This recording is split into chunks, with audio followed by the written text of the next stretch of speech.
See this? Incision made into the voice box.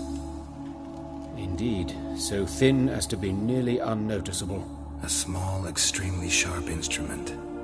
Scalpel? But why? The wound is too small to bleed, and there are signs of swelling. The murderer... I believe he performed a tracheotomy, so the victim wouldn't die too soon.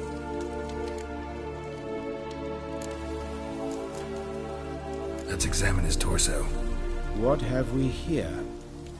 Deep wound on the left side of his rib cage, and a scar the length of his stomach. Let's examine the chest wound. Yeah, heart carved out, wound cauterized. Wait a minute, there's something else.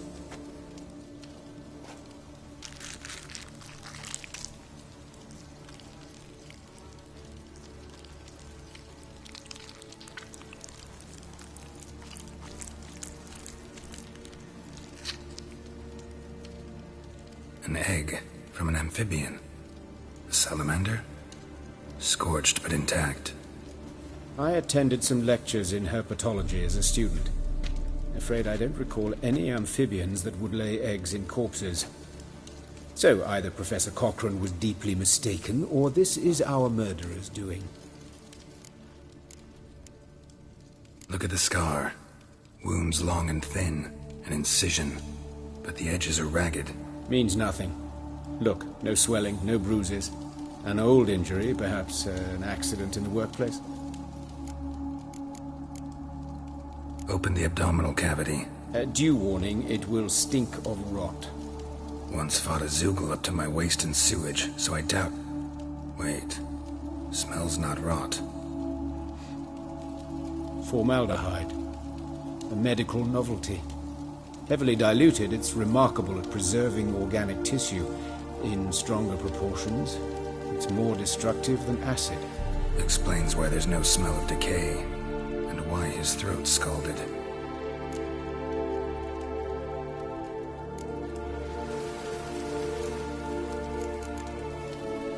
Look at his hands. These welts. Rope burns, right? He was tied up. I'd expect so. No one could sit through such torture unless bound. Speaking from experience? Yes, that of a victim. Spent a year in the dungeons of Tretogor. Long story. Some other time, maybe. See the callus? Our dwarf wore a ring, but someone took it off him. See anything interesting on his legs? His right foot. The ankle swollen, toenails broken. He clearly kicked something very hard, right before he kicked the bucket. Doesn't strike me as the right time for jokes. Apologies. We surgeons, we've a different sensibility. Mm-hmm. And a different sense of humor. His genitals, we ought to inspect those. I sincerely doubt they bear any relation to the matter. We'll see. Pull down his trousers and... shit. Syphilis, actually. Early stages. No sign of diffusion. Think there could be a connection? Only as the killer's potential motivation. All right. Think I know enough. Enlighten me, please, because I've still no notion what this is about. What the motive might have been.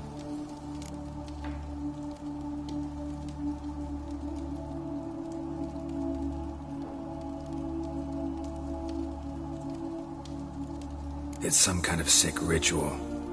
You saw it. Burns in the eye sockets, cavity where the heart should be, scalding liquid, all centering on warmth, heat, fire. A fire eternal. It's a lead worth following. Any idea what his name was? Fabian Meyer. And I'm Hubert Wright, the coroner. I've come to perform the autopsy, but I see you've done it for me, Joachim. As always, you interfere where you're neither needed nor wanted. Drag others into trouble in the process. Who is this? A student. Lifelong learner. Got a couple questions for you. Very well, speak. But be quick. Reverend Nathaniel has come by for an inspection. He'll be here shortly. You old friends? Hubert taught me the rudiments of medicine. long ago. And not very well. You've still not mastered certain basic principles. For example, that a doctor's role is to treat the ill, not save the world. You've not changed a bit.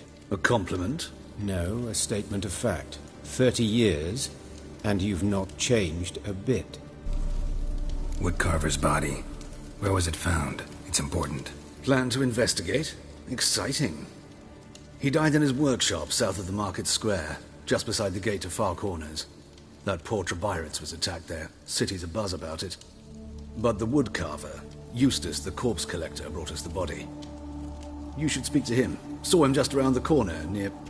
Oh, greetings, Your Reverence. Who are these people? I believe I made it clear no one's to be allowed in, under any circumstances.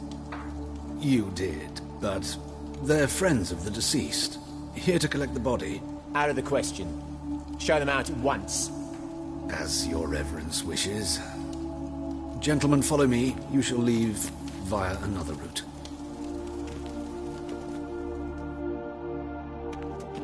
Why'd you cover for us? I was covering my own arse. If Reverend Nathaniel had learned someone had entered the morgue, then cut open a corpse without his permission, I'd be in deep trouble. But you didn't give that a thought, as ever. Well, while I don't approve of your willfulness, I also wish to see this murderer hang. So, should I learn anything new related to this case, I will let you know. Thank you.